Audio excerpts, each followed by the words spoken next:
श्रीमन्नारायण चरणौ शरणं प्रपद्ये श्रीमते नारायणाय नमः। राधे राधे। जय श्री कृष्णा। मित्रों, आप सभी लोग कैसे हैं? आशा करती हूँ हमारे लड्डू गोपाल जी की कृपा से आप सभी लोग स्वस्थ होंगे, मस्त होंगे। और आप सभी लोगों को कामना एकादशी की ढेर सारी शुभकामनाएं, क्योंकि जो ये कामदा एकादशी है ये हमारे श्री हरि विष्णु भगवान जी के चरणों में समर्पित ही ये व्रत है।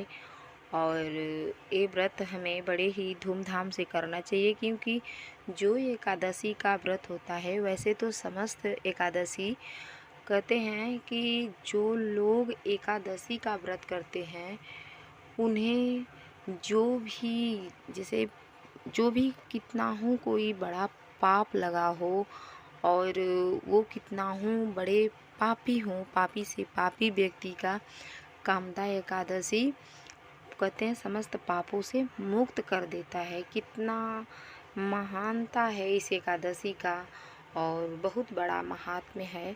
तो हमें यही चाहिए कि इस एकादशी को हम बड़े श्रद्धा भाव से, बड़े धूमधाम से हम इस व्रत को धारण करें और पारायण करें। तो ये हमें ज़रूर व्रत करना चाहिए। तो सबसे पहले मैं आप सभी को ये बता दूं कि कामदा एकादशी कब अब की बार आ रही है 2024 में। क्योंकि जो कामदा एकादशी है, बहुत लोगों में भ्रांतियां हैं कि कामदा एकादशी 18 अप्रैल को मनाई जाएगी, तो बहुत लोग कहते हैं कि 19 अप्रैल को मनाई जाएगी। तो हम आप सभी से यही बता रहे हैं कि अब की बार 2024 में जो कामदा एकादशी है 19 अप्रैल को मनाई जाएगी। क्योंकि जो 18 अप्रैल को कामदा एकादशी है वो शाम के टाइम 5:05 पे लग रही है, तो सूर्योदय में नहीं मिल रहा है एकादशी तिथि। तो इस उद्देश्य से हमें एकादशी जो है 19 अप्रैल को ही रखना है। क्योंकि सनातन धर्म में जो भी तिथि उदया तिथि में मिलती है उसी तिथि को हम लोग मानते हैं, और वही तिथि 6 घड़ी जब मिलती है तो उसी तिथि की मान्यता दी गई है और पूरा दिन वही तिथि मान्य रहती है। तो हमें अब की बार 19 अप्रैल को ही ये व्रत धारण करना है। और हम सबसे पहले ये बता दें कि 19 अप्रैल को हमें सूर्योदय से पूर्व जगना है। रोज़ की तरह नित्य कर्म से निवृत्त होने के उपरांत स्नान करने के बाद हमें अपने लड्डू गोपाल जी को स्नान कराने हैं, अपने शालिग्राम भगवान जी को स्नान कराने हैं। और स्नान कराने के बाद इनका सुंदर सा श्रृंगार कर रहे हैं। जैसा कि हमने देखिए इनका श्रृंगार करके इन्हें इनके आसन पे विराजमान कराए हुए हैं। और हमें अपने हाथों में जल लेकर संकल्प लेने हैं कि हे श्री हरि विष्णु भगवान जी। क्योंकि बहुत से लोग जो व्रत रहते हैं एकादशी का, तो बहुत से लोग निर्जल रहते हैं, बहुत से लोग फलाहारी रहते हैं।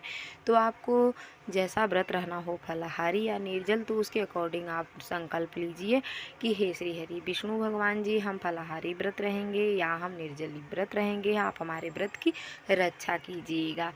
ऐसे संकल्प लेते हुए उस जल को आप धरती पे छोड़ दें और भगवान को प्रणाम करें। और इसके बाद आप पूजा इनकी शुरू करें। तो पूजा में हमें सीजनी फल लेने हैं, और इसमें फल में कदली का फल विशेष होता है, केला का फल तो हमें भगवान जी को चढ़ाना ही चढ़ाना है। क्योंकि भगवान जी को आप सभी को पता होगा कि कहते हैं कि चढ़त प्रसाद सवायो कदली फल मेवा, धूप दीप तुलसी से राजी सत्य देवा। तो हमारे जो विष्णु भगवान जी हैं ये धूप दीप तुलसी से ही ये मने खुश हो जाते हैं। तो हमें इतना ही हमें ज़रूर करना है।